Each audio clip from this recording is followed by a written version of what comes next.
Hello and welcome everyone to Shift Talk with Chad and Greg. That's SHIFT. Please, no demonetization or unsharing. We are not swearing within the first 4 seconds of the video. Shift talk. Yes. As always, which I really shouldn't preface the next part with as always because it's not like some of the times this is true. I'm Chad. With me as always is the man, the myth, the prancing moose legend, Mr. Gregson. Yes, sir. How are you doing today, sir? I am tired today, my friends. It's been a long week already, and it's only Wednesday, but hump day. So, harkening back to what's that Geico commercial with the camel? Oh, hey, Mike, Hump day. Oh my gosh.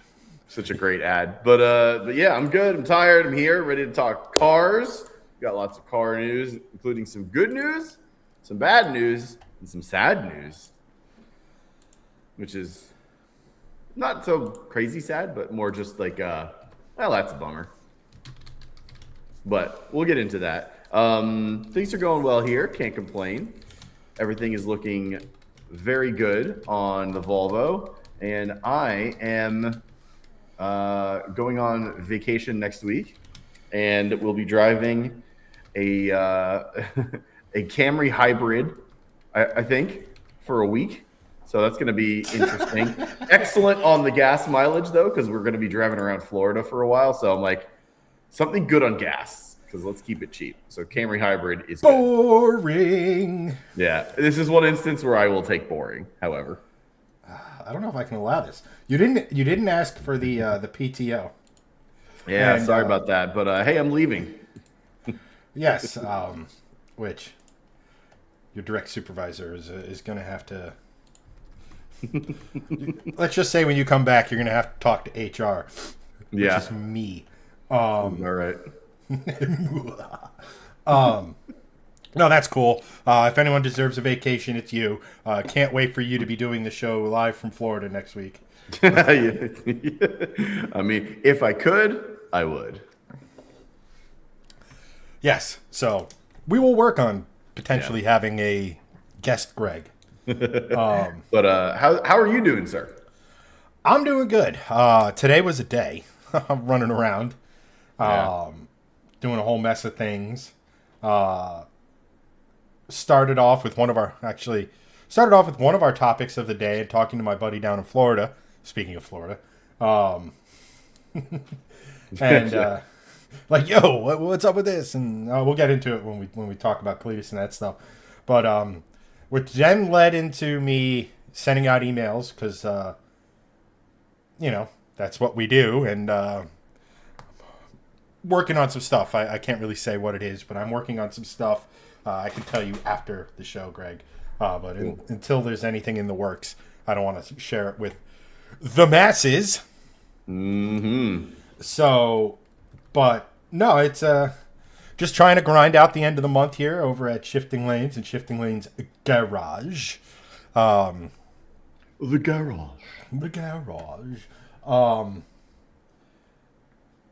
Because sorry, I'm trying to share stuff on our socials while I'm speaking. As you do. Yes. So yeah, it's been a day. Then I got home, and did some, editing. Why did it post twice? Whatever. So I came home, did some editing, decided that I was going to speed run editing, which is always a bad idea. Because I had to re-upload the video 3 times. Once because there was a little like jump cut or jump scare in there that wasn't really what I intended. Second time was that I was using footage in it that wasn't of the vehicle in question. It was a close derivative. And then the third time was because in my attempt to do the first 2 things, I had cut off some of the subtitles in it. So I had to go back and re-add those. So moral of the story, guys, is don't rush. You only end up costing yourself time. Yeah. That could be our dad advice at the end of the nut show, but Yeah. Take your time. Live a little slower. I actually tell that to my youngest all the time because I'm like, hey, go get ready for school. And he runs. And then, hey, go brush your teeth. And he runs. And I'm like, dude, live a little slower. Like, chill. And it's not a stop and smell the roses kind of scenario. It's more just like, can you like fucking walk like once? It'd be great. could you not risk taking a header off the counter, please? Oh my god! Yeah, and he's in the backyard and he's like running inside. I'm like, guys, it's time to go. We got to drop Everett off at his art class. So he's running. He's beelining it from the backyard straight to the deck, and he just eats it into the stairs. And I'm like, dude, you don't need to full on wind sprint into a wooden block every time you come inside the house, but it happens every time. So yeah, that we'll save that for the dad advice later. Like, just live a little slower. God damn. At any rate, so I did want to touch base a little bit on the reel in question. Now, we haven't published it. That's going to be coming after the show. Yes. But stay tuned. Basically, short version of the story, there's going to be a 392 cubic inch V8 shoved into a Durango called the RT 392 Durango First Edition or whatever. Launch edition, which is hilarious. And like, it's not a brand new car. It's existed before. I was like, yeah. What are they launching exactly? It's also had a 392 in it before. So like, what are you launching? I'm so confused by the name. It makes no sense. Yeah, so, weird. But at the end of that video, spoiler alert to, you said you would consider, based on the fact that it's very near and slightly better on performance than your beloved Volvo. It is, shockingly. You would consider that over. You would consider getting that because it's very reasonably priced. I think fully kitted, it's almost 60 grand, which in today's day and world age is... Yeah, it's a weird. Hell of a deal. Yeah, it's still weird to say like, oh, close to 60 grand fully loaded is not bad. But the price of an average car, or the average price of a car, not the price of an average car, the price of a Toyota Camry. No, the average price of a car right now is like 53 to 56 grand. And this 392 RT launch edition Durango is like, you get a bunch of good stuff in it. You get like leather seats, suede seats, you get ventilated front seats, you get heated seats all around, captain's chairs in the middle. There's a $7,600 package that you can add onto it, which gives you like Harman Kardon stereo, a couple other extras, more suede, blah, blah, blah. You get extra upgrades and stuff, but like you get a pretty fully loaded performance focused, but not performance completely, SUV that can do 12s in the quarter. I mean, it's not a bad proposition, I'll be honest. Like, and quite frankly, like, this is a great car. I love it. It's got enough room. But a big Durango with a Hemi V8 in it with close to 500 horsepower, and I would imagine nothing but a tune would get you that extra 25 that you really wanted to have 500 on it. So, I mean, it's a pretty good proposition, and base price under 52 grand. And the real kicker, and this is sort of spoiling a little bit for the reel, but I know more people are going to watch the reel anyway, but they had a 392 before. It was called the SRT 392, and they came out back in 2017. And that thing, when it launched, was 64 grand, which in today's dollars is 85 grand. So in reality, Dodge has created a Durango with a Hemi V8 in it for $34,000 less than the last one. Turns out putting a Hemi in a Durango is inflation proof. Apparently. I mean,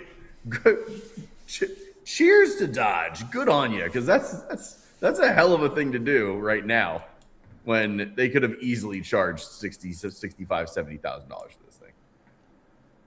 Absolutely. Oh my God, I have so many windows open. What am I doing? There we go. Sorry, I'm trying to window management here. Yeah. No. Yes, that's it. There we go. Sorry, I'm just trying to have all the chats up, even though I have all the chats right here, just so I can talk to people and stuff. Yes. But Good call. Good call. really, I did not see you as the Durango kind of guy.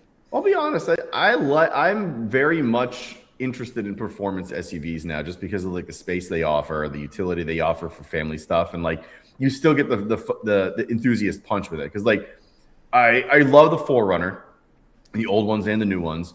But like my family is not an outdoorsy off-roady kind of family. It's the same. Yes, I'll tell you, we had a Wrangler for when my wife's car got hit for a month, and both of us were just like, "This is a cool car, or this is a cool SUV." There's no way we would buy one, like zero chance. After living with it for a month, the Bronco is a much more like, I think it's still an off-roader, but it's a bit softer in the sense of like, you don't have like scaffolding around you. the kids loved it. They thought it was awesome. They thought they were driving around in like a ladder. It was great. But you know, for me, like X5M, Durango with a Hellcat or Hemi V8 in it. The Trackhawk, like all these like performance SUVs. I'm very much leaning towards those, and not like smaller SUVs, because they make the X3M, right, for BMW, which is pretty damn quick in its own right. But like X5M, like that's cool. Durango with a V8, I'd say cooler, quite frankly. Not as German and luxurious, but big Durango go brrr. Like I'm a fan of that. Like, so I don't know. A big performance SUV is definitely on the list now. Interesting. Nah. Well, I have more Hemi-related news. Hit me. Not literally, I'm fragile. One more time. So one of that thing I was mentioning when I first woke up or what have you was first thing slapped me right in the face on my feeds, on all of my feeds, is Cletus McFarland is selling his fastest car. Which is crazy. I don't know if it's the most expensive just because of how much stuff Mullet has in it, but it's Eagle. It's basic. It's a 69 Camaro in that it has actual, I think it's reproduction, but actual 69 Camaro sheet metal. And that's where it ends. Like, it's just not, it's a 69 Camaro in look and feel only. It don't feel like, because maybe not feel, but maybe just look. It's a purpose-built race car. It is completely tube frame custom chassis built by CJ Race Cars. Yep. It has twin. Where's the post? Here, I have it up. I can read it off if you want. It has, I think, twin 98 millimeter turbos, a billet Proline Hemi. It makes over 5,000 horsepower. That's insane. 5,000 horsepower. And it is literally the fastest car ever on a drag radial, clocking a speed at about 271 miles an hour, which is absurd. That is crazy. It's an easy 5-second car. Just absolutely an absurd machine. Now, there's a couple things. Steve goes, you two should buy it. Awesome content for shifting lanes. There's a couple of things with that. Would love to. But number one is it's $425,000, which would make it just out of budget for the house I'm looking to buy. You can race a car. You can't race a house, though. I think you meant to say you can live in a car, but you can't race a house. No, I said what I said. Yeah, you try spending Yes, any you're sort right. of time in a fucking race car and tell me if that's anything remotely comfortable for more than 20 minutes at a time. Details. But also, yeah, we can't buy that shit. There's no way. That's just the first part. Like, can't afford it. Second part of it, neither of us is licensed. The fastest I've ever been in the quarter mile is like a 10.2, and this was years ago. Yeah. This is quite literally like does the quarter in half the time. Like, pretty much. Mm-hmm. It is an absurd, absolutely absurd machine.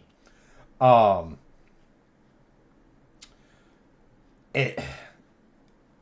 here's the thing. In the post that Cletus shared, he goes, I know many of you be bummed I'm selling this beautiful car, but my wife and I have thought long and hard about it. It's the only car I own that scares me. Please respect our decision, and hopefully the new owner will post videos of it in action. Yeah, this thing is, like I said, ridiculously fast. The maintenance intervals on it are just more expensive than any of us will ever know. And it's that part where he's talking about the wife. So it's like, that's where I turned to Greg, and he goes, I go, you're a family man. If Yes, you sir. were to have, if you built like the pin, like let's just say Shifting Lanes was able to build the pinnacle car you wanted, turns out it was too fast, or it was one of those things where, oh, I'm really gonna have to. How hard would it be to sell that? But was it made easier or harder given the fact that, you know, at the end of the day, family first? I mean, it's always difficult selling a car. I mean, for me, it's difficult selling a car in any way, just because I create emotional attachments with most of my cars. So for me, family or not, like it's still tough to let go of something. Like I still think about the Honda Accord 2-door with only like 160 horsepower that I used to drive around in, because, you know, memories, right? Like you got memories of like going to college in that, you know, having it after college, like, you know, growing up partying with like you guys at the house. So like, oh, you know, that car's no longer, you know, mine, but I still got the memories from it. So I think same thing with Garrett here. You know, he's got the memories of being the fastest within that car, having the fastest car on radials ever. You know, however, if you own a car that starts to scare you and you have a family, it's time for it to go.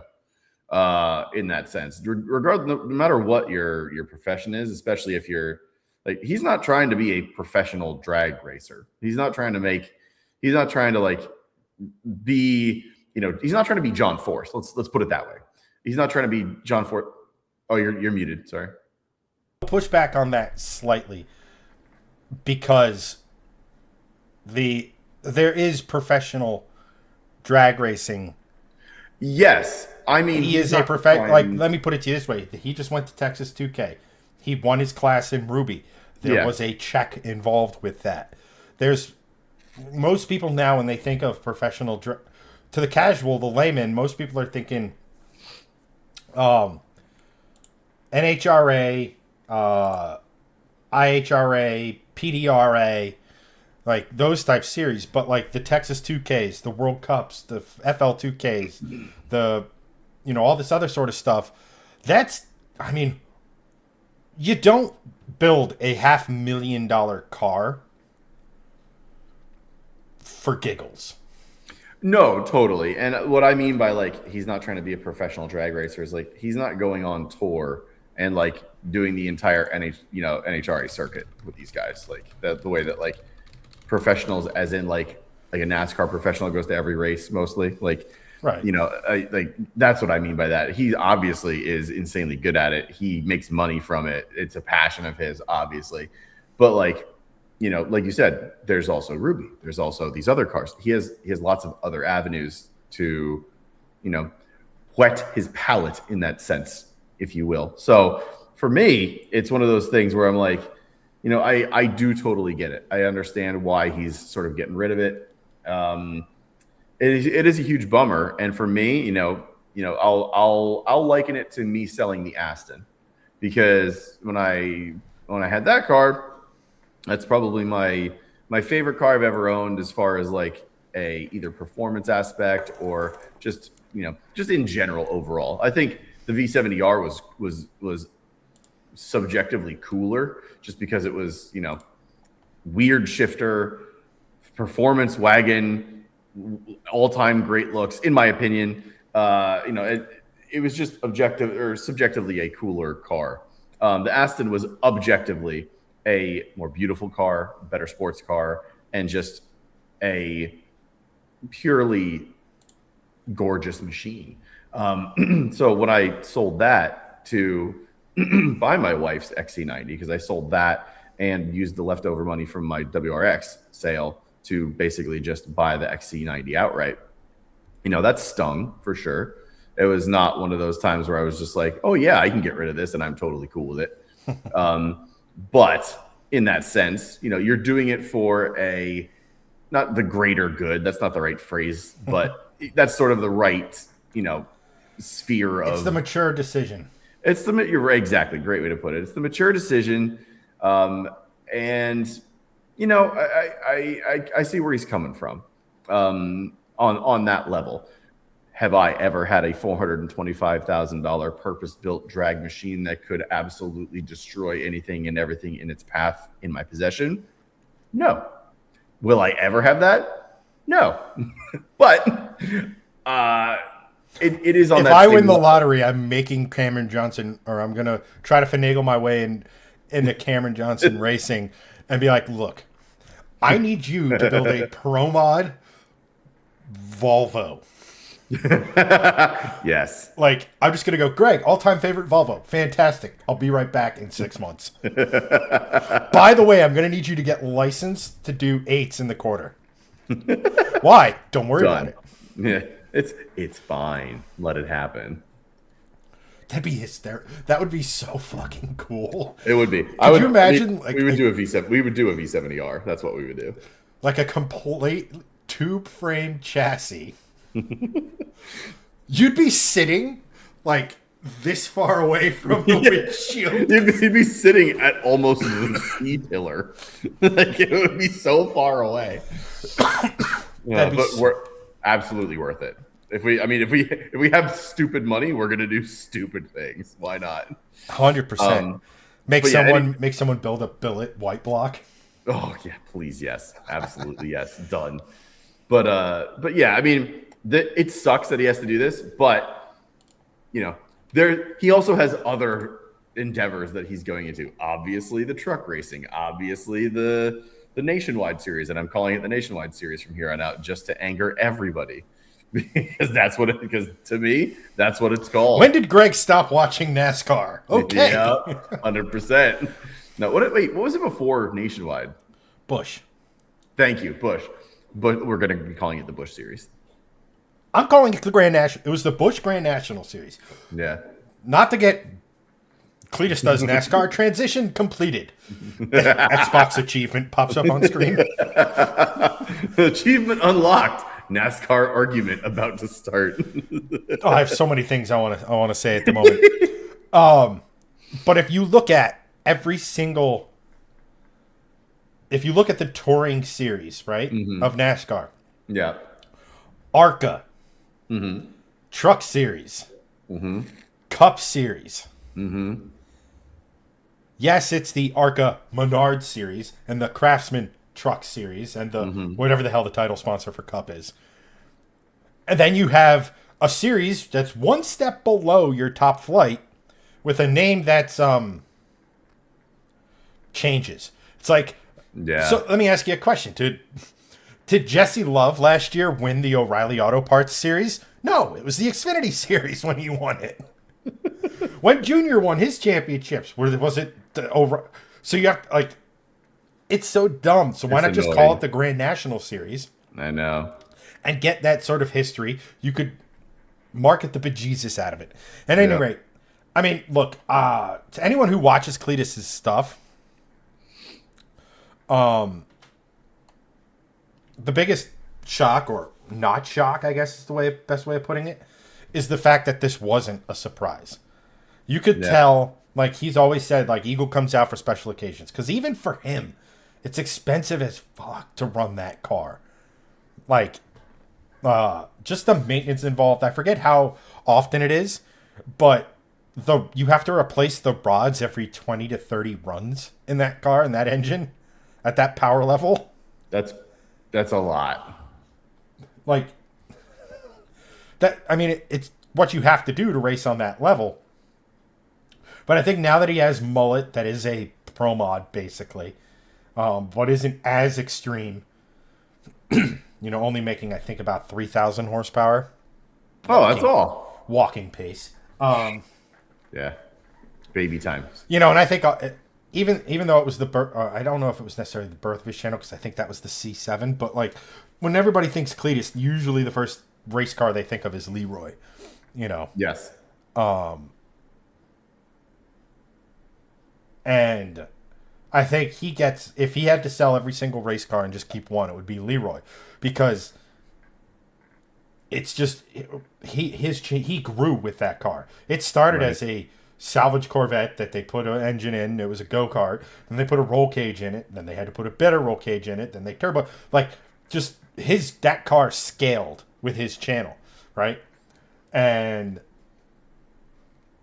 I think there's also an element of he doesn't get to drive the fastest XYZ racing car or drag racing car, but he can say he drives one of the fastest manual drag racing cars, because he's basically when he races Leroy, that's at whatever you want to call it, the top fuel level of manuals. Right. And like even those are going to start getting ridiculous. I mean, they're already ridiculously expensive. But you're starting to see a shift. There was a guy at Texas 2K this week with the C7 Corvette and known Cletus rival Joel Garanis. That's right. Replaced his Supra, or is going to end up replacing his Supra, with, of all things, a Fox body Mustang with 2JZ power. Yes. But it's a manual. But both of these cars were built like pro mods. So they're the only, I guess you could call them door slammers, because they have factory bodywork, factory doors and factory roofs and quarters. I think it's a thing for reasons in drag racing. So like it. I mean, Leroy's basically a roll cage with a fiberglass body on it now anyway. Yeah. But it still has a ton, like the floor and stuff. It's still all connected to, like, there is some C5 Corvette left in it. Yeah. It's some scaffolding. But even, like I said, even that is progressing to more of your pro mod style stuff. And I don't think we're probably between 2 to 3 years away from potentially having a stick shift car in the 5s. I think someone's gone like a 650 in one. That's crazy. And these cars, they're only going to get lighter. They're only going to get faster. So it's the sky's the limit there. But I mean, and here's the thing. It's not like Eagle was a staple on the channel. It showed up for World Cup, and then it went back into hiding. Because, again, even Cletus can't afford to run this thing at every event. And not every event they do. Like, it doesn't really fit into, like, World Series of Pro Mod that they do down in Bradenton and stuff. It really was... It was basically the answer to the question of the class that Mullet was getting put into, being forced to race in at World Cup because of the engine and stuff, and not having an idealized chassis for it. And then it's like, oh, we're 271 miles an hour. Be swift, be real fast. So, and let's put it this way: like if Eagle has to go, it's not like he's going to be hurting for content, right? Like, oh dear God, no. Like you said, it was not even a staple in the channel. So like, he's fine. I mean, I think he's so invested in his NASCAR journey. Yeah, and I would be too, quite frankly. You know, Steve goes, the 2JZ Fox body just sounds like a meth idea. Do you mean meh or meth as in, you know, Breaking Bad? Or best idea. I'd say best. I mean, here's the bottom line, and here's the thing nobody really wants to mention. The reason you see so many Fox bodies in drag racing is they're light. They are. Insert engine here. I mean, Fox bodies with LSs is a thing. Fox bodies with Hemis are a thing. Fox bodies with, you know, one of the offshoots, Benny's Custom Works, I think it is, from Mighty Car Mods. He had, way back in the day, they built a Barra Fox body Mustang drag racing car. You know, because it fit in with their program, because the Barra was a, what's the word? They had a Barra, the same exact version of the Barra, in another car of theirs. So it just helps with spare parts and all that other sort of stuff. Never fear, everyone. Sean is here. Yes. But yeah. Also, that's actually, I have the break question, but it's too early for said break. So I have already queued up. Bless you. Thank you. Huh, I think you have two mics going, because I heard you sneeze. Like, very quietly, but I heard you sneeze. Wait, really? Yeah. Mute your microphone and then just talk. Yeah, it's very light. It's very faint. That's so weird. The fuck? All right, hang on. I'm going to mute myself in Streamlabs. Tell me if you can hear me now. Completely quiet. Okay, interesting. I think there's still, it's not a full mute on the physical mic. Huh. Let's test that theory as I have the same microphone. Right.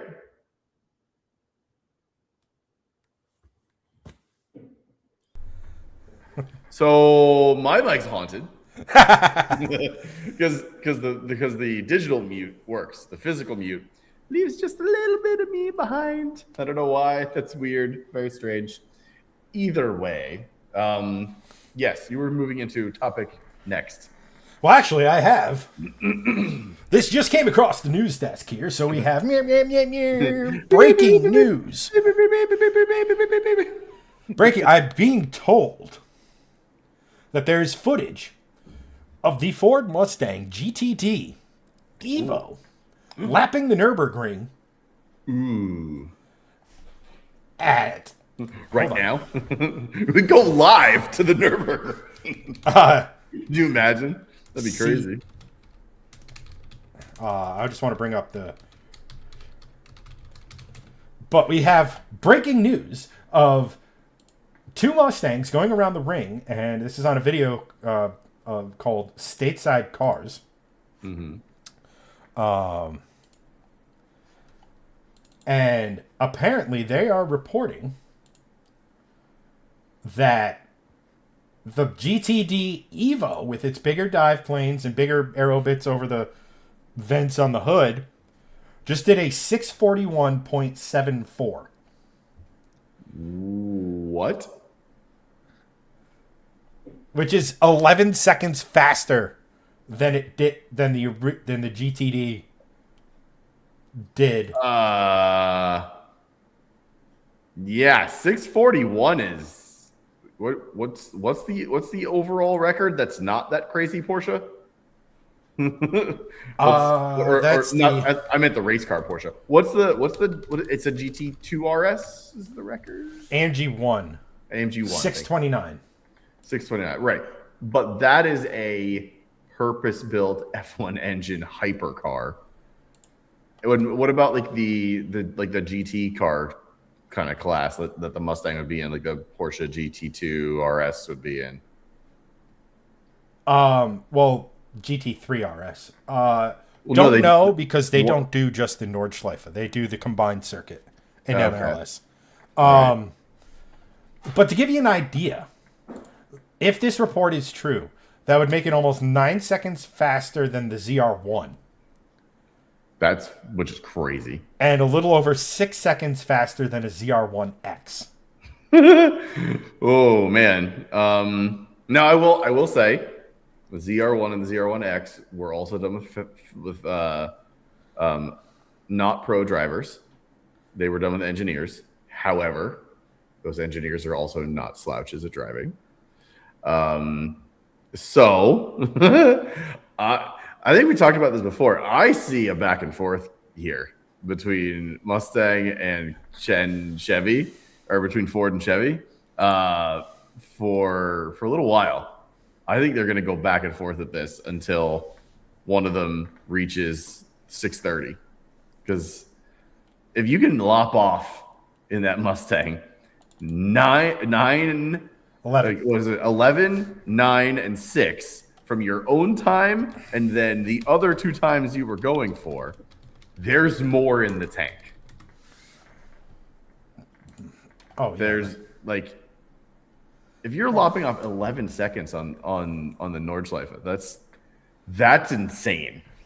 That is That's actually insane. None of these are. This isn't in any way up to date. Porsche, Radical Porsche, Modified Subaru. Yeah, none of these are right. Way to go, website. Stupid website.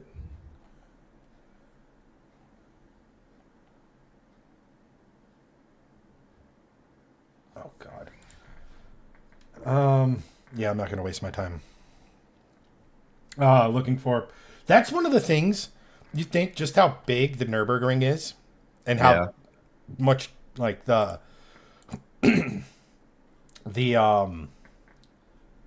how like people just like laser focused on those lap times. You'd think there'd be a Top Gearian-esque leaderboard, like just somewhere. Yeah, slap a magnet somewhere. Like, come on, but no, like there used to be. Big Garage Nurburgring.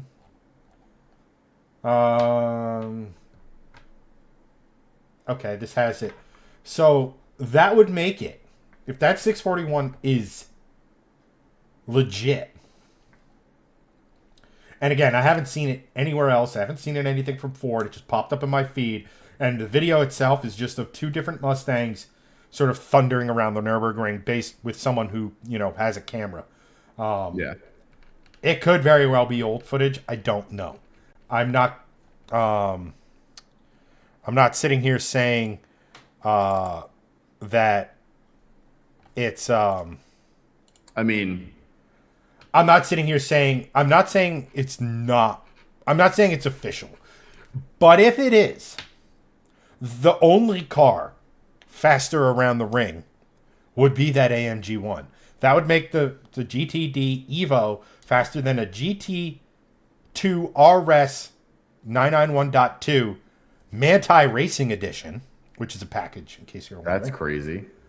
It would make it the fastest ever front engine car, making it nearly a little over 6 seconds faster. Can you hear me, by the way? Yeah, I got you. Oh, weird. There's 2 of you. Oh, no. Yeah. That's all good. As long as you can hear me and I'm still on stream, we're fine. Don't worry about it. Yeah, when you go on break, maybe reset. Yeah. So, I'll post the video in the chats. Yeah. And you guys can watch the video in your leisure time. Yes, because we can't stream that. Not that we can't stream it. I just don't want to sit here and watch a 12-minute video of just drive-bys. Like, that's the reason why I have pause on this, is that it's because it is, the first stopwatch is a guy holding a cell phone, right? Like, so, and it's just drive-bys. It's really cool drive-bys. Sounds epic. Supercharger be whining. It's awesome. But it's not, it's not like there's nothing official about it. And I haven't seen anything from like the usual sources that Ford's back at the ring testing, right? Like, yeah. Same. So take this with a, basketball-sized grain of salt. Yeah. A hefty pink salt chunk. But this video came out about 10 hours ago. They say it was filmed on March the 3rd. Mm-hmm. I don't know the channel. I'm not trying to cast shade on the channel itself. I'm simply, I'm just saying it's a thing. It's there. If it's, let's just say hypothetically, if it's within 5 seconds of being accurate, it's still faster than the Corvettes. So yeah, that would be some pretty cool news. That would be. So remains to be seen. We'll see what happens. We indeed shall. Speaking of the Nurburgring, yes, a certain Maximus Verstappenus, which he is now being called on this show from now on forever. By the way, F1 World Champion Maximus Verstappenus, Greek god of car, Greek god of car control. As many of you know, he just raced at NLS1 this past weekend. Pretty much dominated everyone, only to get disqualified. Lovely. Because they went over their tire allotment. And from every report I've heard about it, the tire allotment is over the course of the weekend. And they used the tires they used were in practice or something. Like there's something. It wasn't during the race. So like during the race, they won by they finished over a minute ahead. And I think it was like a 4 or 6 hour race, which is impressive. Yeah, especially in GT3. That's an eternity. Like sit and do nothing for a minute. Feel how long that feels. Pure torture to the ADD generation. Yes, so it's a lot. It's a long freaking time just sitting there. Now imagine doing that over 4 to 6 hours in a GT3 car, and you're losing that much. You're losing seconds per lap, and you're like, "Wow, this is a long fucking time." Yeah. So yeah, like they did. Like I said, they did well. They made the mistake. Rules are rules. You break them. Yeah. Especially in Germany, it's like, "Sie have broken the rules, disqualified." Not like a 5-minute penalty or some. It's bye-bye. Yeah. Germans take rules very seriously. Anywho. Yeah. But, as you may or may not be aware, the Formula One... I'm sorry. That's not completely accurate. The Formula World Harvesting Championship will be making its way into Fuji, Japan. I'm sorry, Suzuka. Yeah, sorry, Suzuka. Yeah. If they raced at Fuji, that would be awesome. Red Bull. So they will be in Suzuka, which is also in Japan. What the hell? Hold on a second. This article is confusing. Formula One star Max Verstappen sampled on a test organized by Red Bull at Fuji Speedway on Wednesday. The Dutchman was taking part of a promotional test before heading to Suzuka. Okay, Formula One going to Suzuka. Max tested a Nissan around Fuji. But this is no ordinary Nissan. It's a Nissan Z. But it's also no ordinary Nissan Z. It is the GT500 version of it from the All Japan Touring Car Series. GT500 class of Japan GT racing is epic. Yeah. There are 2 classes, by the way. Yep, there's the GT500 and GT300. GT300 uses GT3 cars and a smattering of others, like the Subaru BRZ with a twin turbocharged flat six engine that has absolutely no bearing whatsoever on anything that will ever come out of any production facility that's BRZ or GR86 related. Yep. So thanks for that. Yeah, Super. which is annoying. Good job. But we are more competitive in racing. I hope you lose every race now. But it's a promotional test put together by Red Bull before the Suzuka Grand Prix. Verstappen completed a handful of laps, and he shared driving duties. Yeah, shared driving doo-doos. The poor bastard who has to clean that car up. It's like, yes, this is why they have the seat inserts. It's because if someone doo-doos. He was sharing the driving responsibilities with Kondo with the Kondo Racing Kondo Racing Nissan GT500 regular Atsushi Miyake, who races in the series. So it's noted. So in the span of, let's just say, 7 days, Max drove a Mercedes-Benz AMG GT3 car, a Nissan GT500Z, and will be in his normal F1 car. Like, and this just is. Go ahead. I think the dude just likes driving. I think he just likes to drive shit. Like, he do be driving. He's becoming a driving savant of everything. It's crazy. Hey, we have Anthony in the chat, a longtime supporter of it. Welcome, my dude. They're currently discussing Steve is considering naming his kid Bennett. Sweet name. May I recommend Gregson? Yes, spelled Gregsahne. Oh yes, please, absolutely do that. Yes, Gregson. Yeah. Hang on, I'm drinking a wine glass, so like this. This is how this child shall drink. Snootiness. He goes, we have Chris Chandler over on Facebook. F1 fuel costs $500 a liter. Saw that on YouTube today. Formula One fuel, and we'll get back to Max, and his desire to drive everything is the best way to describe it. Formula One, everybody thinks when they think Formula One, like technologically advanced, carbon fiber bodywork, the shape of that bodywork, the aerodynamics, the efficiency, the brakes, the suspension, all of that sort of stuff, the engines, sort of. Because even though the engines are ridiculously engineered, to the extent that they're 3D printing pistons, which blows my mind every time I say it.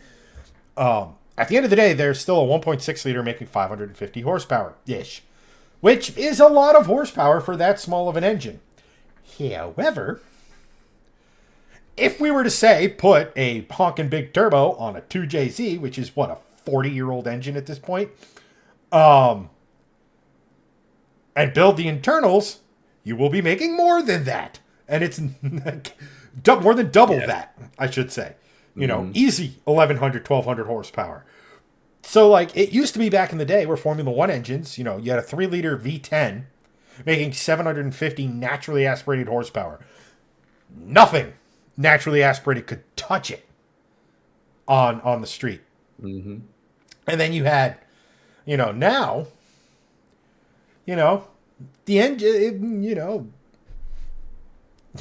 shoot, a 2.4 liter with forged internals K motor will make. You're not wrong. You're not wrong, dude. But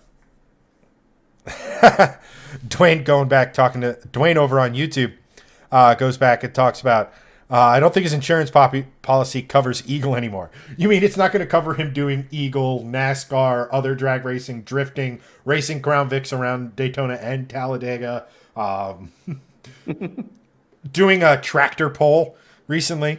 Like, to be his insurance. So, you want life insurance. What do you do for a living? Well, and not to mention the video where, oh, what the hell? Not Ty, Zach. The video of Zach having a pretty gnarly accident. So, yeah. You know, yes, to Dwayne's point, he is worth a lot. 100%. Back, Sean, bringing us back on topic, goes, is Max Verstappen basically the Forrest Gump Rain Man hybrid of driving? I would say no. And the reason I say no to that is he's just a throwback. You know, back in the day, Mario Andretti, AJ Foyt, you know, all these guys, Graham Hill, like all these guys, they drove everything with wheels. If there wasn't a weekend where they were driving their quote unquote day job, they were driving something else. Jim Clark, famously, when he unfortunately passed away, wasn't driving a Formula 1 car. He's driving a Formula 2 car. Could you imagine Lewis Hamilton or Max Verstappen or insert top of Charles Leclerc having an off weekend and going and driving an F2 car? Right? Yeah. That's not real. That doesn't happen. That's just not a thing anymore. And yet, in the day, you know, you had, I think Mario Andretti is very famously the only person to win a Formula One World Drivers' Championship, a Indy 500, and a Daytona 500. Yep. And he's won at Sebring in the 12-hour. AJ Foyt won in a GT40 at Le Mans. Like, these are not the racing disciplines we know them for, but they've raced everything. And like all of those guys, I don't mean to like leave anybody on the table, but that's just how they raced. And being that style of throwback, and it's been such a long time since we've seen anyone really do it. Yes, we had Fernando Alonso is the closest thing because he did Formula One, and then McLaren put a Honda engine in his car. He's like, forget this. I'm going to go do IndyCar. And then I'm going to go do sports car. You know, and then he came back to F1, and he's like, woohoo, Aston Martin, I got a Mercedes engine. Why is Honda here? Damn it. Oh, not again. You know, oh my gosh. Like, I would not be surprised if Fernando Alonso in his darkest moments isn't Milton from Office Space. I could set the building on fire. Talking about Honda, like involuntary, like someone says Honda, and Alonso's like, you know, I believe you have my stapler. Like, oh my gosh, like, poor guy. He's got to have PTSD from the freaking first time, and then he's got it again, and you're like, this can't be happening. And arguably the worst part about it is in between they won 4 World Drivers World Drivers Championships with Red Bull. Like, yep. I mean, I wouldn't be surprised if he walks around kicking Civics all day. I mean, I at that point, I would just walk around with a bat and just start crushing windshields. Oh my gosh! And then JDM Steve over on Facebook goes, Max Verstappen in NASCAR would be sick. They were talking about that on the Speed podcast with. I think it was Dale Earnhardt Jr. I haven't watched it yet, but I've seen some of the social clips saying, I mean, I would wager that if you gave Max enough time to get completely comfortable, I wager he would struggle to be as fast as SVG in a NASCAR. Because none of the driving that Verstappen has had to do involves a clutch pedal. Yeah, that's true. You know, can he heel toe? Can he do all that stuff? Yes, he absolutely can. Could he learn the technique very, very, very, very, very quickly? Obviously, yes. But, like, SVG was dominating V8 supercars in Australia while doing this. It's a little different when you're doing it in race. But, like, just for that answer to that question alone. I mean, shit, he's the fastest. I don't want to say he's the fastest GT3 driver because there is a caveat to his NLS winning by over a minute. And that is most of the good GT3 drivers were in Florida at Sebring. Taking nothing away from the guys who were there. There's obviously a massive talented guys there. Yeah. But given the option where they're going, Sebring. I want to see the M3 wagon race. I want that to be the BMW next year. Yes, please, yes. I want to see it race, but I want to see it win. I want to see a wagon win because the 850 never won anything. It was competitive, but it never won anything. I think the wagon finished very respectable, like 16th or something like that. Yeah, I still have not had a chance to even look at the results. But yeah. PRN Simel says, Max not stepping down. What I'm assuming you're saying there, and please correct me if I'm wrong, is that Max is unwilling to take a quote-unquote pay cut to leave Formula One. Which, admittedly, if you're being paid like $50 million a year, and over here... Now, the alternative is like $12 million a year, at which point you'd be like... Any of us would be like, yes. Yeah. But that's like... a fairly sizable pay cut. I honestly don't think Max has the ego of stepping down, meaning that there's a step down from Formula One, especially the state of Formula One now. Yeah. Where it's just... Yeah. They may still be the fastest things around a road course on the planet. Maybe. But the style of driving isn't the pinnacle of motorsport at the moment. Yeah. The money thing's interesting, really quick. The money thing's interesting because imagine you're making $100,000 a year, and then you're asked, and you're like, "Ooh, I want to go do that job," and it's $24,000 a year, and you're like, "Oh, well, that kind of puts it in perspective because that's the pay cut he's looking at." Right. So but it's not I like it's in the millions. I get it, but like, just to put it in perspective for like normal potential humans and our salaries, like that is something that exactly zero of us would do. Right. And I mean, here's the thing though, and PRNC Mel, is that am I pronouncing that right, or should I just call you Mel? Let me know. He goes, the prestige of the world stage. Now, look, I understand that sort of thing, like being in the limelight of Formula One is akin to like a drug, especially when you've been at the absolute mountaintop, like a guy like Max has. You know, that's why a lot of these guys, it takes forever, or it takes like the top guys, the guys who sort of race for a few years and then end up in IndyCar or sports cars or whatever. A little bit different, but like guys who have won championships, like the drug of being in the top dog in the traveling circus that is Formula One, with all of the pomp and circumstance and lavishness and excess and all of that, like to step away from it, I can understand like that being a reason in and of itself. I also just so happen to think of, you know, I don't think Max really cares. I think he's made enough money. Now, don't get me wrong. I'm not going to sit here and tell him to walk away. But what I'm saying is let's just put it this way. For like the last 5 years, he's been making $50 million. How much money is that? And let's just say, hypothetically, he puts probably 70% of that aside and gets like a 2% return on it. His grandchildren are set for life. And he doesn't have to earn another dollar, right? I understand people don't think that way. Just look at like professional athletes. Yes, I made $500 million with my last contract, but pay me more. Exactly. Have a good one, Steve. Thanks for tuning in, bud.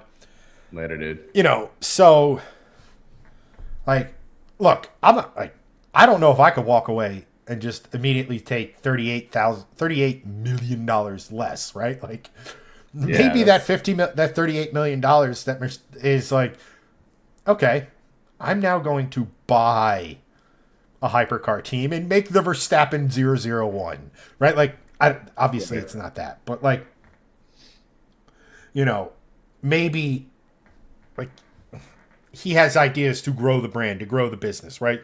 It's not all with guys with this kind of money. It's not always about just like, because obviously one contract, they could live on easy street for 20 years. Right.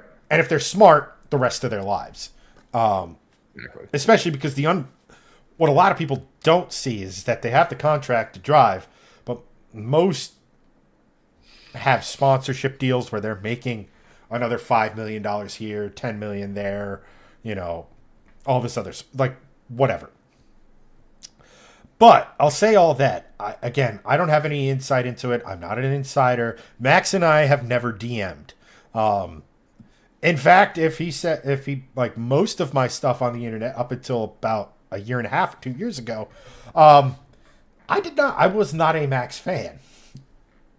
No, you were not. The fact that he is willing to drive everything with four wheels has made me a fan of his. And the fact that we kind of agree on the direction of Formula One has kind of opened my eyes to like just kind of racer that he is. Yeah. But I could very easily like he's the type of guy where it's his way or no way. And I could see him walking away from Formula One to prove a point. Like, I'm not saying he's going to. I'm not saying it's what he's going to do. But I could see it happening, especially if he's having fun. Especially if you consider the fact that let's just say he does whatever. Let's just say if he does sports car racing, chances are he's going to do a couple of the endurance classics of Spa, Nurburgring 24, and likely the WEC or IMSA, including the Le Mans 24-hour, right? You know, whatever series he decides to go in, he's maybe going to be taking part in 15-ish races, maybe 20, which is way less than he does now. You know, and a part of me, especially on some of the interviews he's talked about with his family and stuff, is that he doesn't want to be the father at 60 starting to get to know his kid or be around, right? Yeah. Or have to take his kid everywhere and have the kid be raised in the Formula One paddock. Yeah, like he was. Right. I mean, his father, whole other... Yeah, it's a whole other story. But I think who's the little girl that's always with him? I guess a cousin or something. I forget her name, but I think his time with it's a family member, obviously.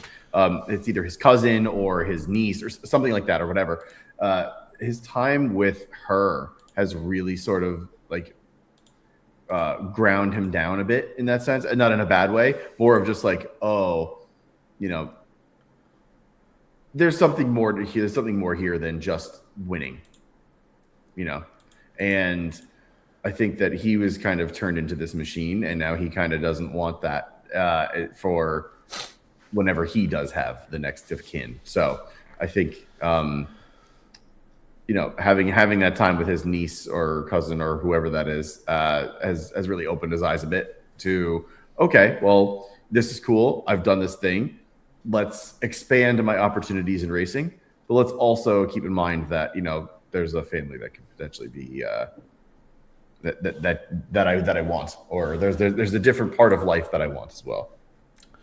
Right. And I mean, again, it just goes back to like, let's see here. It goes back to the fact that he's made a metric fuck ton of money. Like I said, if he was even 50% intelligent with that money, his grandkids are set up for life. Yeah. And I'm talking 100%. very minimal returns. Oh, yes. What's like if 1%. he's getting like 2% of $200 million is $2 million a year.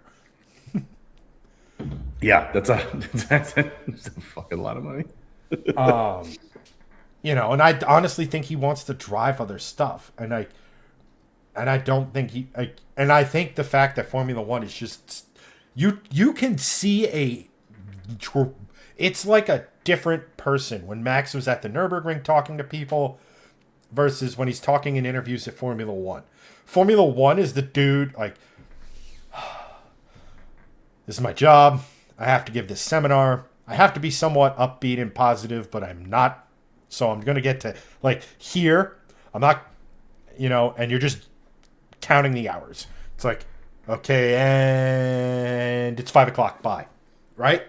Yeah. We've all been in that job situation. We've all been in that, like, or known someone who's just like, I'm not happy here, and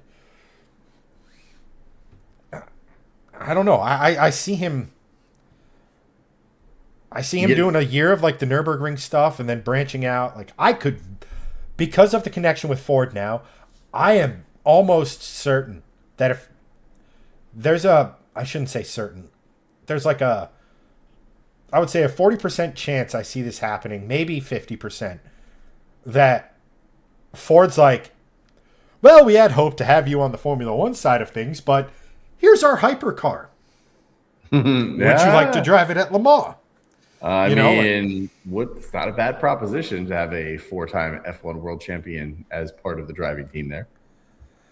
I want to see him in a stadium truck. I don't think he'll ever do NASCAR just because, No, he won't. I think, let me put it to you this way. We would have to do a fair amount of cyberbullying in a playful way. Very much, yes. Be like, Max, you're nothing. SVG would dunk on you on the road courses in NASCAR. You can't keep up, blah, blah, blah, blah, blah. Yeah. Australians would be perfect at this. Just give them a pint of lager and let them go. Yes. Where's Lisa? Get Lisa involved. Yeah. Lisa, Philippa, I has planned. And plan. Hear me out. But I see a world where, in the next 5 years, we see Max at Le Mans, we see him at the Spa 24, we see him at maybe the Bathurst 1000, the Daytona 24, all that sort of stuff. Like, I see like sooner rather than later. And lastly, 2 more comments, and then I'll give Greg his topic du jour. We have Grandmaster Yoda in chat.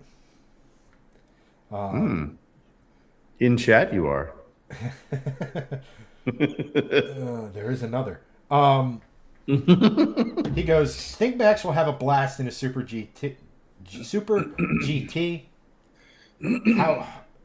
Given how hard it is to win, perfect for a pure racer.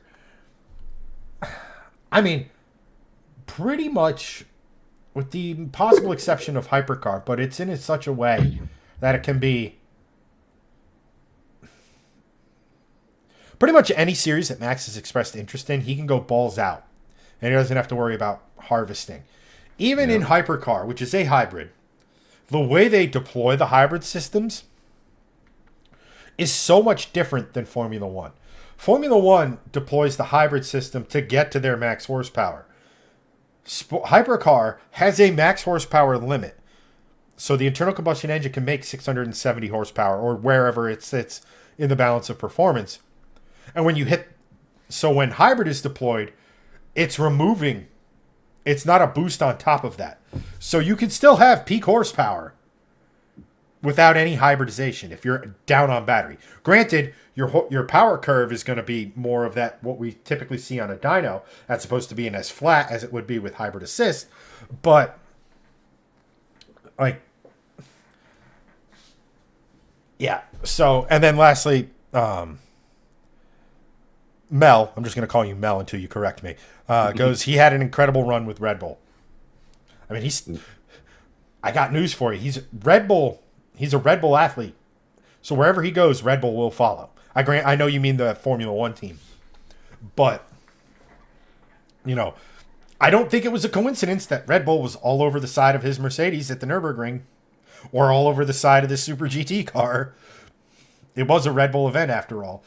So, yeah, I think it'll be very interesting to see his future. And it's weird. All he had to do was just not want to do Formula One to make me a fan of him. At any rate, on the note of earlier when we were talking about Cletus selling Eagle, Greg. Yes. I know we've kind of asked this, but in a roundabout way. But Is there? I will limit it to Grassroots. Now I understand you're not as you're a dad, so you can't sit here and watch or follow as much of the Grassroots racing as I do. Yeah. But if you were to build a purpose-built race car in the for Grassroots Motorsports, and I understand the drag racing that Cletus is involved with Eagle is not Grassroots because $500,000 to build a car and then probably another $100,000 at minimum to run it for a season. And we're talking about an engine that is knocking on the door of $200,000 when you consider the turbos and everything involved. But in that vein where it's not like the NHRA, as you so incorrectly said earlier. Yeah. I'm full. Probably. I don't. But I, don't think really, you know. But I think you know enough about Grassroots, or you can at least ballpark it to where, Yeah. if you were able, what car would you build for your? What car would you build for what Grassroots racing? So it could be the Grassroots drag racing. You know, it could be like any number of Grassroots stock car racing, modifieds, late model, whether it be on asphalt or dirt. Well, I already know the answer to this. Pick it, run with it, and chat, play along too. If you could build any car for a Grassroots style motorsport, what would the car be? What would the motorsport be? Let us know in chat below, and Greg will tell you his. Yes. So let's talk about Grassroots Motorsports as a whole. There's a lot.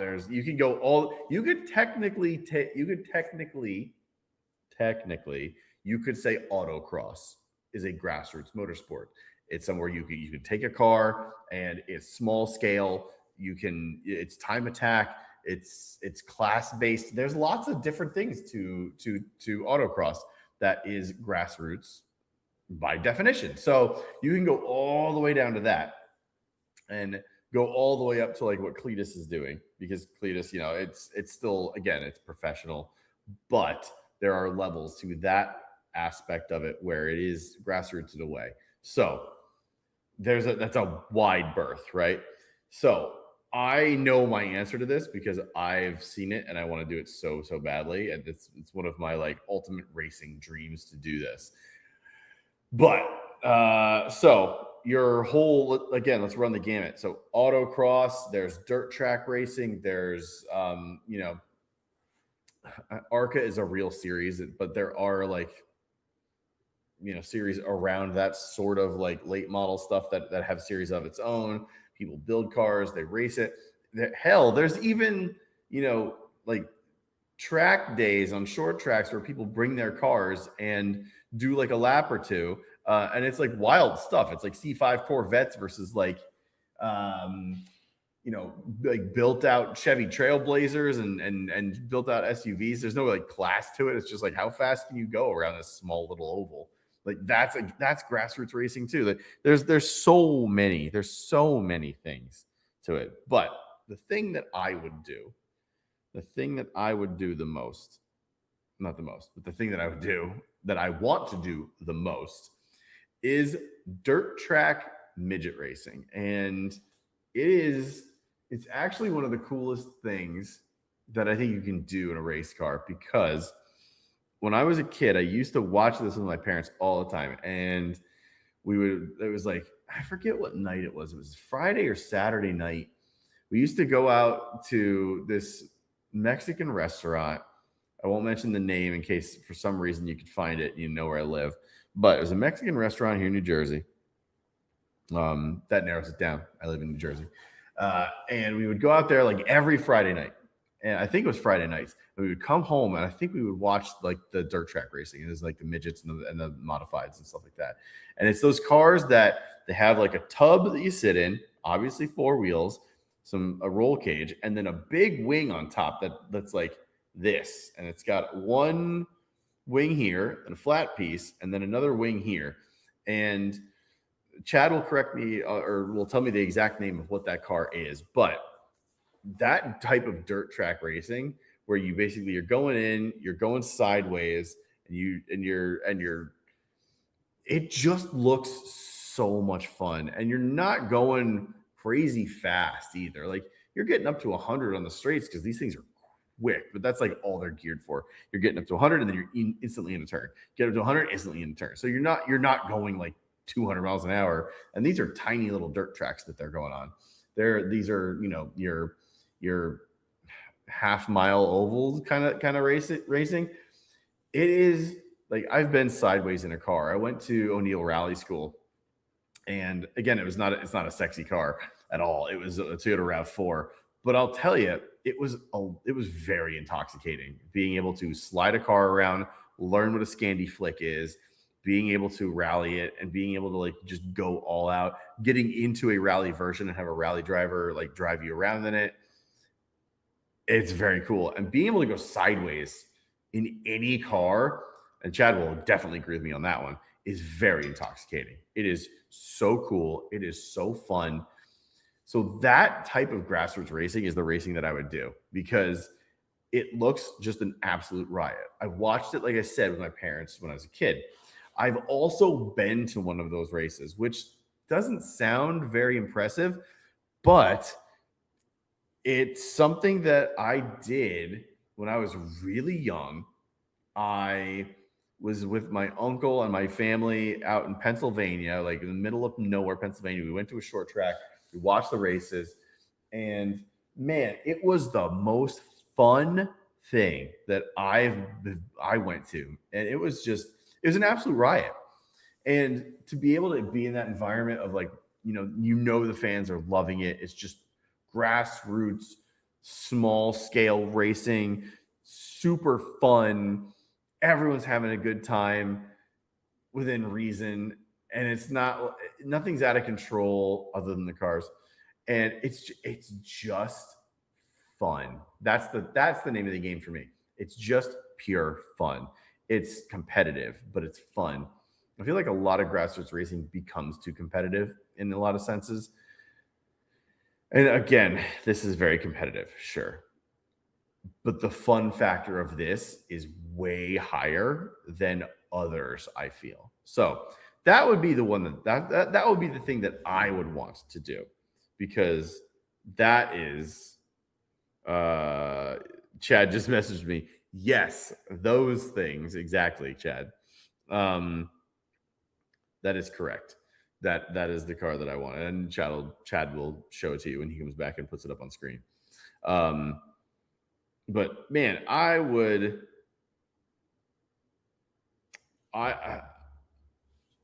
be remiss if I said that there was another form of racing that interested me more at a grassroots level. That is one of the coolest forms of racing, I think, period. Because you have so much, you have a lot of different aspects of racing there. You have speed, you have car control, you have multiple different cars on track at the same time. It's not just a time attack thing. It's not just 1-2 like in drag racing. It's like these are 10, 20 car fields on these tiny little tracks. And it's just I think the word that sums it up most is just awesome. And it's fun to watch. It's fun to be there. And I'm sure it's fun to race in too. Competitive again, but fun to race in. So Chad has returned. And so what are those exactly called? Are they called like sprint midgets, or like what are they? Muted. So they're not midgets. And which I think those are smaller with no wing, right? Yes. So it's a sprint car. So you have the smaller midgets. They make about 300 horsepower. They race around tiny tracks. Those are the types of cars you see when, like, you ever hear of the Chili Bowl? Yes. That's that sort of stuff. And when you first started talking about it, I was like, interesting. Maybe Shifting Lanes needs to make a road trip to Trenton. Yes. Which may or may not be close to where we live. It's far. Don't worry. Trenton is actually far. But there's a winter series. Winter series. And they race in Trenton. I think they race in Allentown. And they race in the Atlantic City at the Boardwalk Hall. But indoors. By the way. Indoors, which is cool.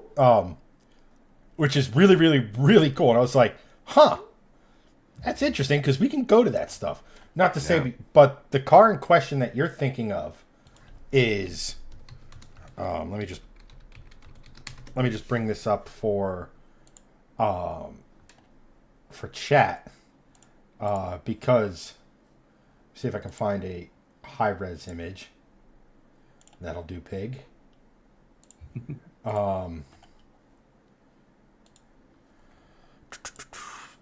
But what Greg is talking about is one of these. Now, he can't see my screen or what have you. But that is like the Cup Series of sprint cars on dirt, especially. Yeah. And it's what's known as a 410 sprint car. 410 meaning the displacement, 410 cubic inches. And they are ridiculous. Like, insane. Like, I've done videos on this, like, because we've touched on like the super modifieds, which are like combine this with like the super modifieds are even more insane than this just because of their overall design. But here are some of the highlights of these cars. 1,000 horsepower, which is already starting off insane. And the seating position in them is not what you would think. So when you're sitting in your car, picture yourself sitting in your car, driving, and that's your seating position. Then you think of like a Formula One or a prototype driver, and they're more laid back, right? Now picture yourself sitting in your like a chair at the dinner table. How you're more upright, right? And your knees they're not exactly, but it's basically a 90-degree angle, right? And your feet are on the ground. That's how you sit in these cars for the driving position. Yeah, which is weird. And these things are like, I cannot stress to you enough how redonkulously fast these things are. When they did, let me see if I can bring it up.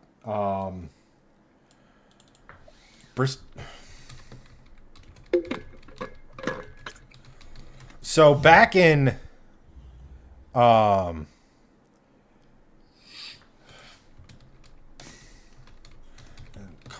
super modified. Back in there was yeah, here we go. Back in 2011. Let me just see here if this will actually pop up the results. It won't. But the so super modifieds are insane than, like, to the point where the engine on a super modified is hung out all the way to one side because turning left, all the weight on the inside helps you turn, right? But the super modified and one of these were doing lap times around Bristol, which is a half mile, like 2 to 3 seconds faster than a Cup car of the same era. And these were when the crazy. Cup cars were making 900 horsepower at a place like Bristol. And these things were just like, that is adorable how fast you are. Like, that's how cool these things are. Remind me after the show, Greg. Yeah. Because I want to send you a video to watch. If you like you obviously like these types of cars. Very much, yeah. There's a video on Travis Pastrana's page when he was like driving all his bucket list cars. Mm-hmm. I think chat might be broken. Hey, if you're watching and you're in chat and you're able, just type something. Say words. Type words. Make sure my chat's not broken. But a video with Travis Pastrana in driving one of these. And it was the only car that's ever scared Travis Pastrana. Which is saying something, because Travis Pastrana is a nut job. Let that sink in for a second. Yeah. Travis Pastrana, Mr. Double Backflip, has broken multiple bones doing all sorts of manner of stuff on 2 and 4 wheels. Dislocated pelvis. Travis Pastrana. Yes. Was scared of one of these. That's how insane. And in case you were wondering, when you hear about a guy like Kyle Larson, reigning Cup champion, did the double. Hey, thank you, Dave. Appreciate it. He said, and I quote, words. Hey, look, we asked for words and he delivered. Thank you, Dave. A man who can follow instruction. That's right. The best kind of man. When you hear about guys like him or Corey Day or a couple other guys driving their quote unquote sprint cars in their off time between NASCAR races, this is the type of car that they're driving. Yeah. Now, in a similar vein, I thought doing the indoor stuff would be hilarious, just because of like how condensed it is, and everything. But if I was to do, and you touched on this, the grassroots style stuff, half of it, if not more, is the vibe of the venue. Yeah, 100%. You're going out on a Friday night, Saturday night. It's local. It's blue collar. There's no pretense to it. It's not trying to be something it isn't. It's not the pomp and circumstance of even like a NASCAR or anything. It's the high school football game of racing. You go out. Exactly. In fact, Bowman Gray Stadium is a football field that has a short track around it. There you go. There you go.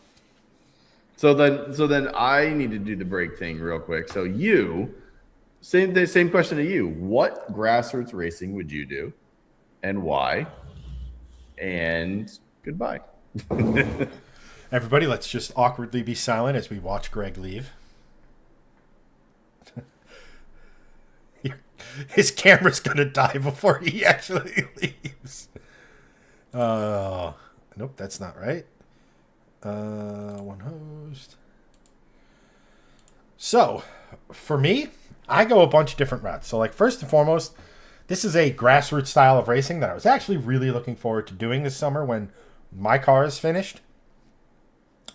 Was hill climb, because the barrier to entry isn't as severe as some of these other, which can be construed as a good thing and a bad thing. So the good thing about it is it's easier to get in. So I could take my Mustang, which theoretically somewhere between 600, 650 horsepower, and do the hill climb without a roll cage, which, again, you can draw your conclusions on whether or not that's a good or a bad thing.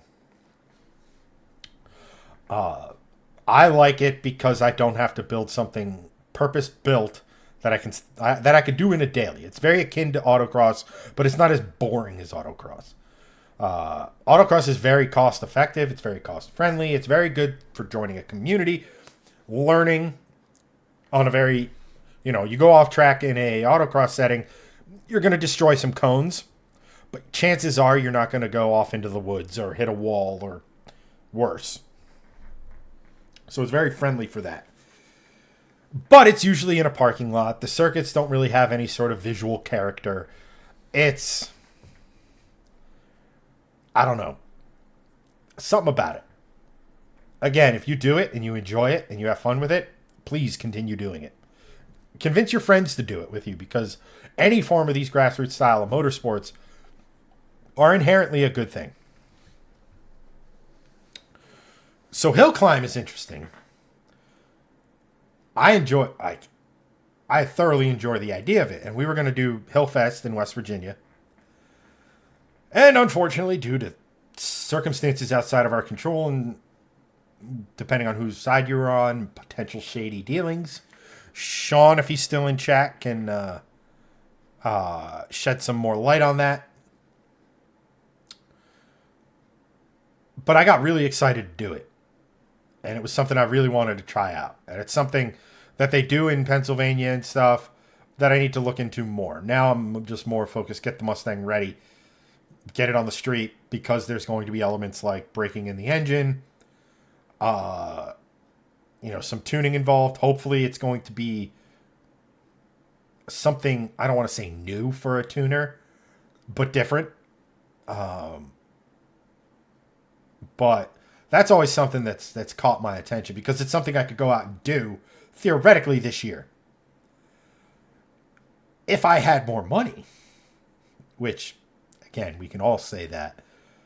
if I had more money, I would look in more on the circuit style of racing. Now, I know if you've watched the show and you know me and you know I'm a fan of sports car racing, you're probably going to think that I'm going to say something along the lines of like SCCA or Spec Miata or something like that. But I would lean more towards a class to where I could put something like my Mustang, albeit more purpose-built, stripped, roll cage, etc., and do stuff like SCCA. But lately, what's really grabbed my attention, and I never thought it actually would because I never considered myself to be a circle track guy, is very similar to Greg, but be on a different side of it. I like the idea of doing like late models. Now, I know up here in the Northeast, late model stuff is not as prominent as, say, modifieds are. Northeast is more modified. Southeast is more late model. The further west you go is kind of a smattering of both. Not to say there's not any late model racing up here, because there absolutely is. But I like the idea of, like, I really like the Cars Tour and how they do it. It seems very accessible if you have a decent amount of experience and you're not a complete knucklehead. I'm not saying it's easy, and those guys, and like the Cars Tour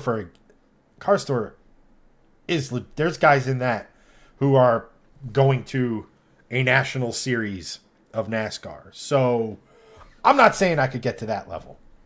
I'm not saying I couldn't, but I'm not delirious enough to think I could throw myself right into that and go. But that would be the end goal, and do a late model, because these cars only make about 350-ish horsepower. A lot of it's spec, so you don't have to worry about fabricating your own parts or any of that sort of stuff. You have a chassis builder. They build the chassis for you. You go racing, you bend something. They're kind of Lego cars. They're built to be affordable to a certain degree. And again, it's that small town vibe. It's that Saturday night vibe or Friday night vibe that you get to race in that really appeals to me, that no other form of motorsport really can touch, right? Like if you go to SCCA, yeah, there's the community involved, yeah, there's all that sort of stuff, but there's not that vibe. And I really like that vibe, and it really like the fact that it connects back to like when we used to have Flemington here, which was used to be a short track in northern New Jersey that my dad used to take me to a bunch when I was a kid. It was a dirt track, and then it was asphalt. I remember going to see the Craftsman trucks race there. I don't know, like there's just something about it, and I think, I don't know if it's because I'm learning the nuance of circle track stuff. I was, for the longest time, not anytime recently, but like growing up, circle track stuff always seemed simple to me. But as I've gotten older and, dare I say, more mature, I actually start to think about, like, that could be a lot of fun. I also look at stuff like, what's the endurance series?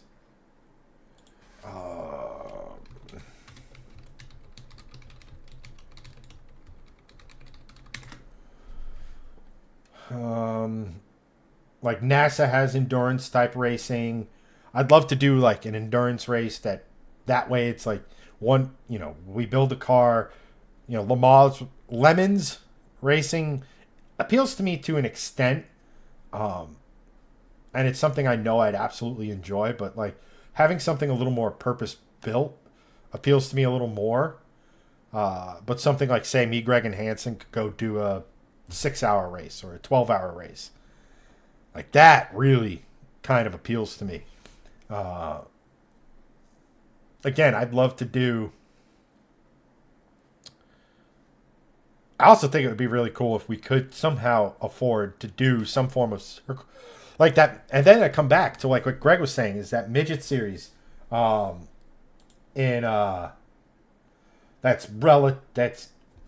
local-ish to us.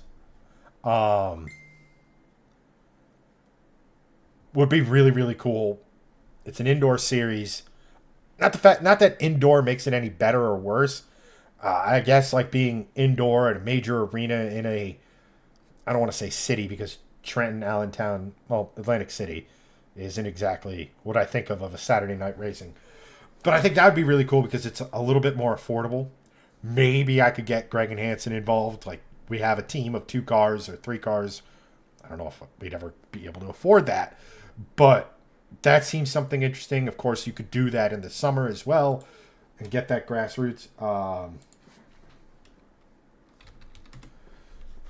Get that grassroots feel. But there, like I said, there's also a charm, for me at least, of going down south and racing in a lot of those classic short tracks. Your Hickory, your which is in Virginia, your New Smyrna, which is in Daytona. What the hell is it? New South Boston, like a lot of these different tracks that have Bowman Gray. The list goes on and on and on. That I'm not gonna know them all because I'm relatively new to that side of the sport. But there's just a charm there that just doesn't get replicated anywhere else, and it feels like something I'd be pretty damn interested in. Like, I have no delusions of grandeur of thinking I could ever do even what Cletus is doing. Get to a point where, I might get an ARCA ride. I don't even know if I'd want to do that. I'd want to do that. Let's face it, it's something I'd at least want to do once in my life just to try. But I don't know. Yeah, you guys look at what grassroots racing. What would you do? I'm really interested to see what you guys have to say. Don't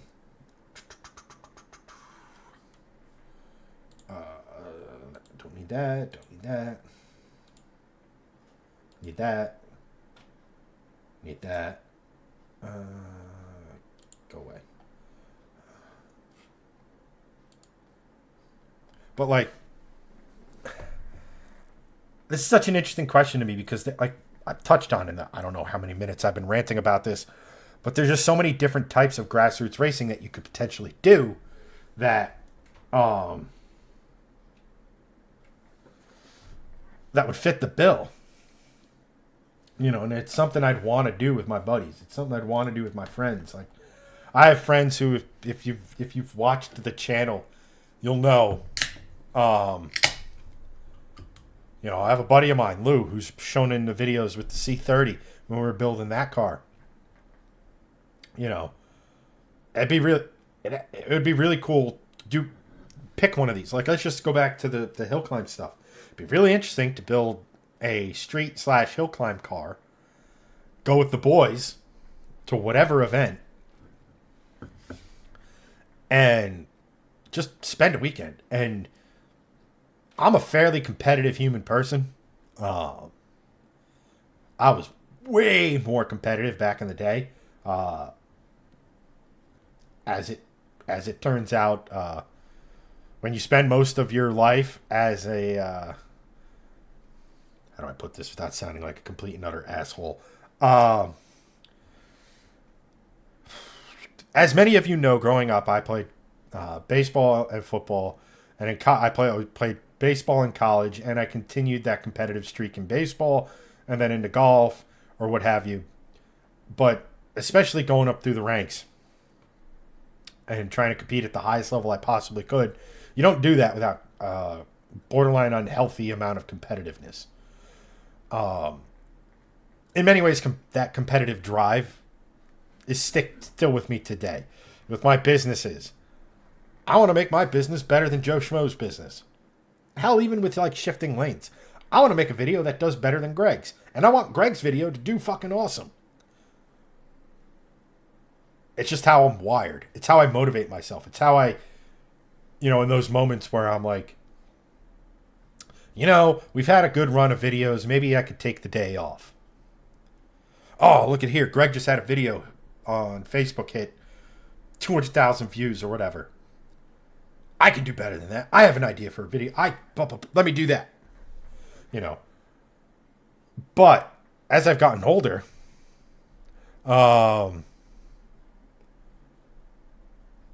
as I've gotten older, I'm still competitive. But if you put me in a motorsports setting, I don't necessarily think I'd have to be faster than Greg. I'd want to be. It's a large part of why I would be doing it, but I don't need to push myself to be faster than the other guy in my class who does this every weekend, and I don't need to win the event. I just need to win the shifting lane subclass, and what have you. Sean goes, I had to step out and assist my dog in dispatching a coyote. The animal, not the engine.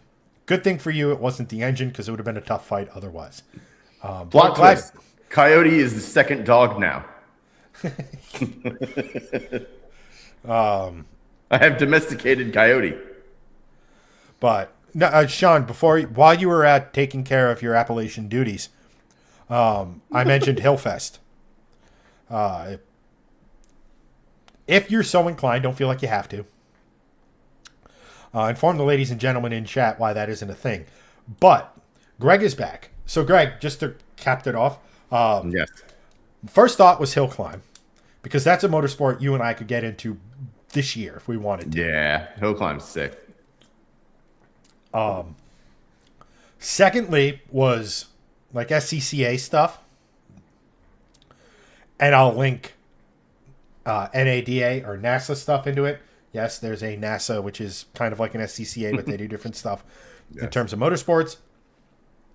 And doing like endurance events, because I think it would be really, really cool to get you, me, Hanson, maybe one of my other friends, and do a 12-hour event.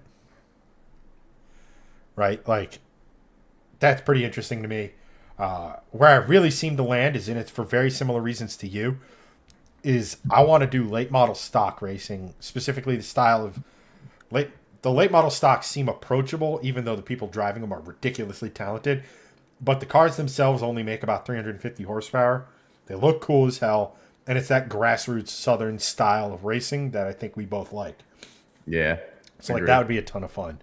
And then I circled back to your midgets, because again, that would be approachable motorsport, and it'd be kind of cool if, like, let's just say we show up, Shifting Lanes Garage Racing Team, and the number 6-7 we have Greg, and in the 412 we have Chad. I think that would be like, I think what a lot of it comes down to is being able to do it with the boys. Yeah, like hanging out. Like, yes. Like that's the real grassroots right there. You know, to where it's an experience. Like, yeah, I want to win, but first and foremost, I think being faster than Greg means more than winning, which admittedly isn't all that difficult. Yeah. I mean, yeah, you're probably right. Sean goes, but Greg won't go big turbo, so you will be faster. I mean, yes, in this world where we build hill climb cars, I'm going to work under the assumption that Greg is doing it with something other than the wagon. Yes. Even though he'd probably be pretty damn quick in it. Just because, again, the reason why it was so quick at the drag strip is its consistency. Because it went 13-2, 13-2, 13-2, 13-1, 13-2, 13-3, 13-2, 13-2. Yeah. The highest it ever was 13-4. And the lowest it was 13, I think 13-2. So literally it was 2/10 every time, just depending on factors. And we lost Greg's feed again. All right, let's get Greg back. Yeah, hi. I have returned. But it'd be a very an easy car, but like, you know what? That's the thing. Greg didn't do what I said before. He didn't reset. I'm gonna reset. I'll be back. See, I said it. I said it on the show. Yeah, you did. I'll be right back. All right. While we're waiting for the Greg to return, Sean, Hillfest. Sean goes, Hillfest was a really awesome hill climb event in West Virginia. It's not dead because someone was trying to be a greedy, shady moron, so much so that when it blew up, it was so bad the sponsors and vendors, some of which only did business for the venue itself, have now blacklisted Snowshoe Mountain Resort as far as business dealings. Well, that's not good. Wait, what happened? Oh, shit. There we go. So we're talking about Hillfest, which was the hill climb that was sort of the quote-unquote deadline for the Mustang to be done. Yeah. The one down in West Virginia. That was your approved PTO. But it was something Sean and I have been talking about doing, getting one of his cars ready for it, getting the Mustang ready for it, going down as sort of like a team, and just enjoying, again, motorsport with the boys. And like out of the blue a couple months ago, Sean goes, Hillfest is done. It's not happening. And all I remembered from it was it wasn't on the up and up. Like there was something going on that was like, come on, this could have been avoided. And apparently it was someone involved with it, because of the success of it, I'm guessing had wanted more out of vendors, more out of businesses, more out of sponsors, according to what Sean said, some of which were connected to Snowshoe Mountain, which is where the hill climb is held. Mm-hmm. The businesses said no, backed out, and even backed out of, I'm guessing, doing business with Snowshoe, which really sucks. But the appeal of that is that you could just kind of bring a car. There wasn't a ton of like tech to make sure you fit into blah, blah, blah class, this class, this class. It was just go up the mountain, have fun, see who does it. Like that sort of stuff. Right. But, interesting. But there's other hill climbs in like Pennsylvania that admittedly I haven't really looked into. Once Hillfest, it was just like, all right, I'm not going to waste a ton of my time looking in for other stuff. I just want to make sure, I don't know, the Mustang actually works. Yeah. So that sort of stuff. So, on that note, shall we talk about Corvette? Yes, let's do that before we sign off, because that's kind of big. So if you saw the news, so Greg did a reel on the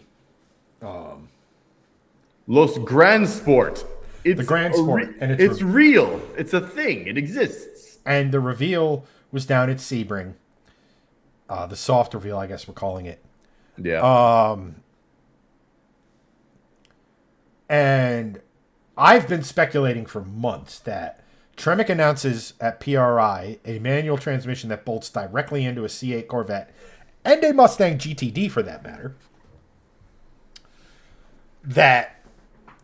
Did they build this thing because they wanted a transmission that would bolt directly into a C8 for manual conversions? That doesn't seem like a lucrative market, just from a volume standpoint.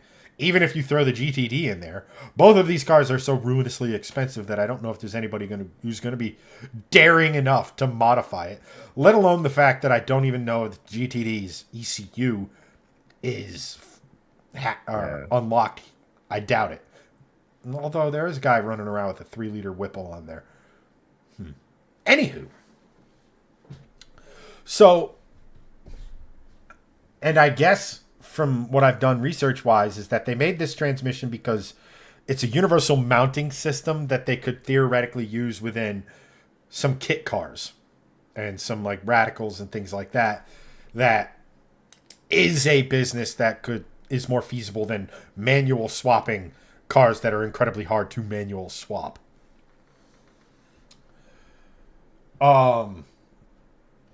Interesting. What?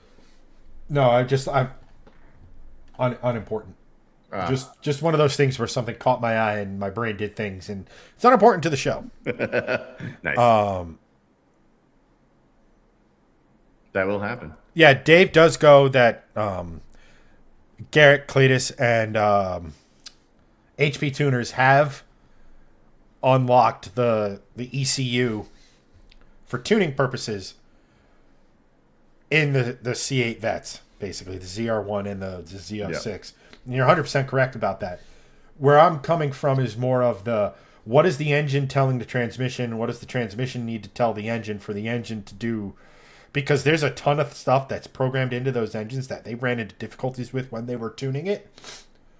Whether it be safeties, whether it be boost by gear, whether it be all this other stuff that clearly the transmission is, or the transmission control unit, whatever it is sending info to the ECU that you'd have to figure out. If it's tuned, I guess you could kind of figure it out. I don't know if that point standalone would be a better option. I don't know. But the whole thing is that my whole thought process was Tremec's not making this thing just because. Right? Like there has to be a market for it. Someone has to show interest in it. There has to be something that's coming of this. And the easiest solution would be, there's a Grand Sport coming. It's going to have a pushrod V8. A manual would make sense in it. Especially when you start to connect the dots. Yeah. However,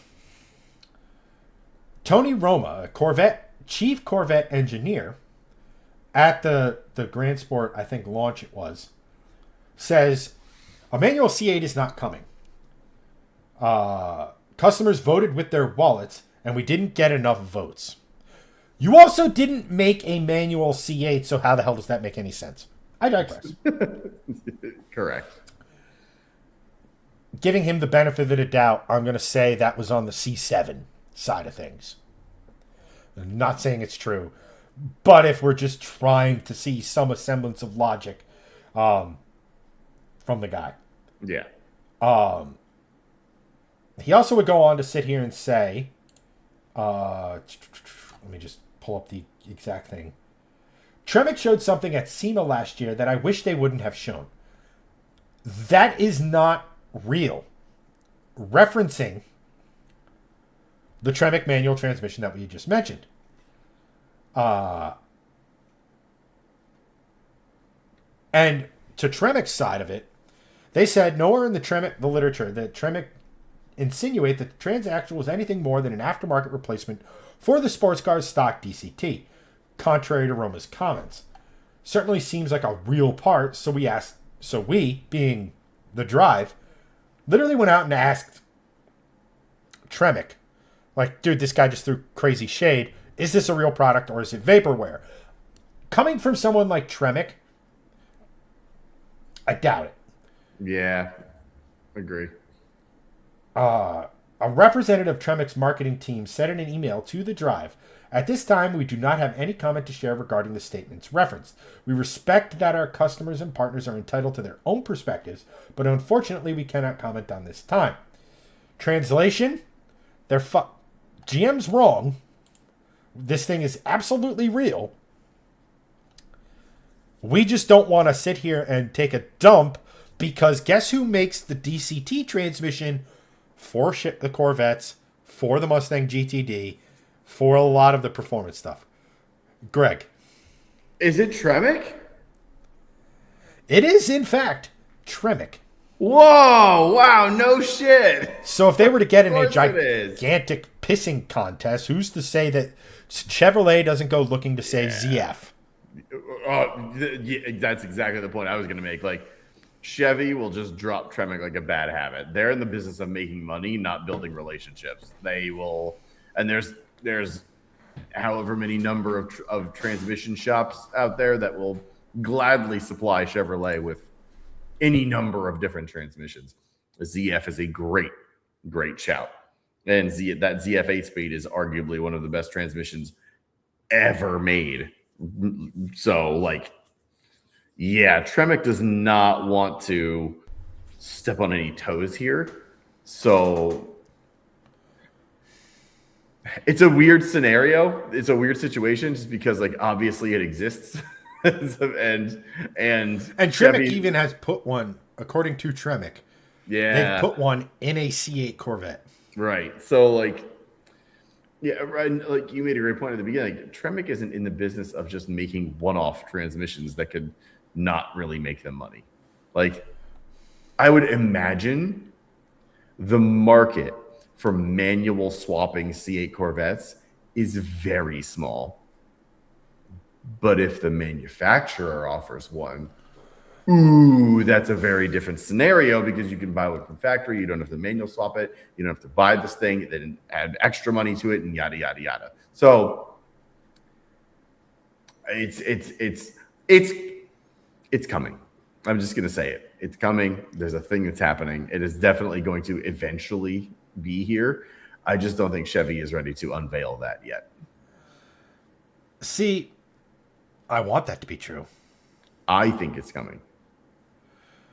Dave goes over on YouTube. Goes, I could be wrong, but I've sworn the GM 8-speed was also a Tremec. Yeah, that's what we're saying. Like, Tremec isn't going to come out here and say, like, what the fuck, dudes? Like, we're business partners, and you're going to just throw us under the bus like that. You're going to sit here and say something that we, marketed. We put on our socials. We said was a thing. We've made our claims about this specific thing. It's on their website. And you're just going to come out here and say it's not real? Like, that's pretty damning. Like, if I'm Tremec, I'm pissed. But, on the flip side, that's a big client. Yeah. And it's a big bombshell, too. Like, a manual transmission on a modern mid-engine car is... Nobody does that. Actually huge. Like, that's Show me one. Well, there isn't one. That's the thing. What like I'm saying. The last one what's the last mid-engine manual car? That's like a purebred sports car, supercar. I think it's a Lamborghini of some assortment. I want to say the early Huracans or the Audi R8 V10. No, I was gonna say it was the Audis because the Huracans when they went to Huracan there's no manual Huracans. My guess was going to be a late Gallardo. Yeah. And Audi R10 or R8 V10, and I think that's it. And that's the last one. And like, when's the last Ferrari one? The 360. The 360. No, 430 got one. No, there is one manual swapped 430.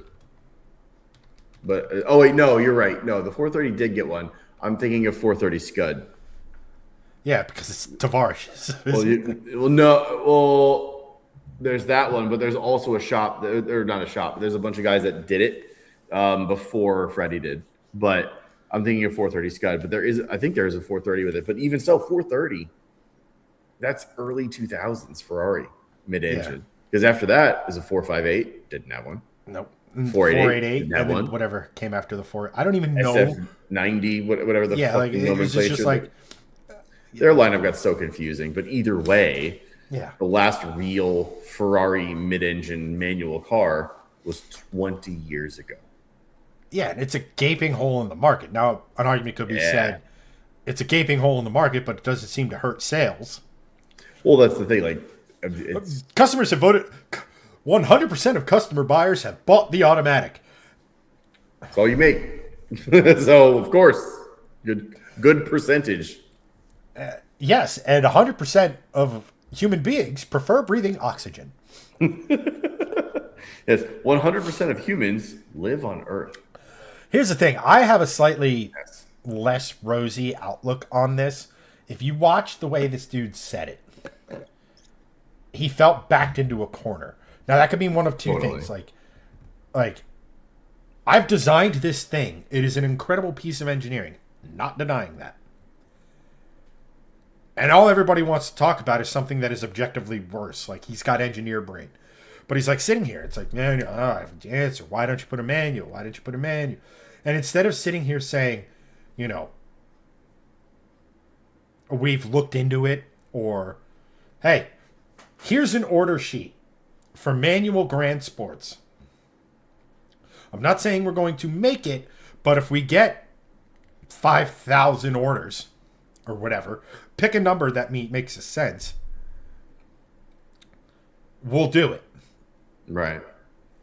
Well, that was the case with the Supra, right? They had said from the outset, hey, if there's enough demand for this, we'll make it. And lo and behold, 3 years later, they made one. And it was the best-selling version of the Supra. And they didn't just cobble some Z4 transmission together. They took a Z4 manual apart, rebuilt it, and made it fit into the Supra with their own components. Like they actually built a transmission. The gear set, all that stuff was designed specifically for that chassis. Exactly. And here's the other thing about it. If it works with, let's just say, a 650 or whatever horsepower Grand Sport, you know what that transmission is going to work with? The 490 horsepower regular V8. Yep. And they're both GM small blocks, so you know what's going to be the same? The bell housing. You know, so that is a thing that if you do for this one vehicle, you may not. It opens the opportunities for tens of thousands of other vehicles. Right. And it spreads the cost. Like, you may not see a profit on just the Grand Sports. Right. Like, you might break even or not even, or come close. But then all of a sudden there's a C8 Stingray with a manual option. Suddenly people are, for the year or two that's the new hotness, you know, people beating down the doors to grab it. And I look at Porsche as a perfect example of this. When they did, I forget what it was, the 992 GT3, the only transmission was a PDK. Because the GT division is a division of the motorsport, and they only had enough money for one transmission to develop. And being a division of the motorsport, or being a part of the motorsport division, they had to pick the one that was the fastest. Yeah. And the people rioted. So then... they sure did. What is it? Andreas Portinga, I think was the guy, head of the GT division at Porsche. I think you're right. He's like, okay, here's this cobbled together bits of stuff people like about the current 911. The 4-liter GT3 engine, the wide body, no crazy aero, manual transmission from the old car. Sold out, and they use that money to finance the development of the manual box. Well, guess what they don't have to do? Develop a gearbox. They just have to figure out a way from a shifter to the gearbox, the linkage, which admittedly, depending on how they design the underside of that Corvette, might be more of a challenge than people realize. But on the flip side, the amount of positivity, the amount of buzz that this would generate for GM they wouldn't have to pay a dime for marketing. They would get so much free marketing.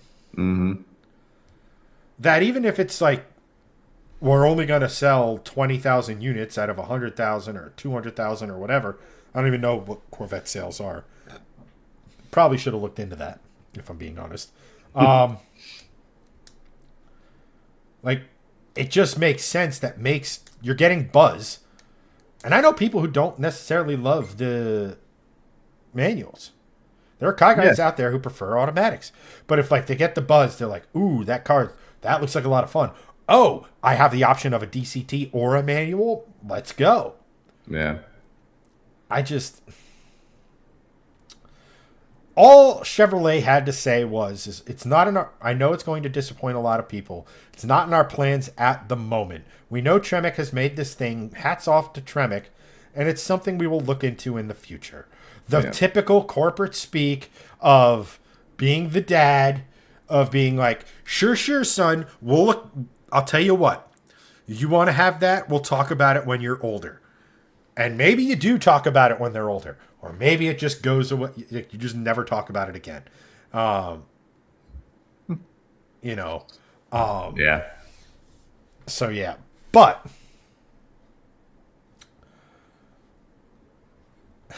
yeah, Dave goes, if that manual exists, Cleetus is going to sniff it out. He would die to have a manual. I'd imagine absolutely yes. I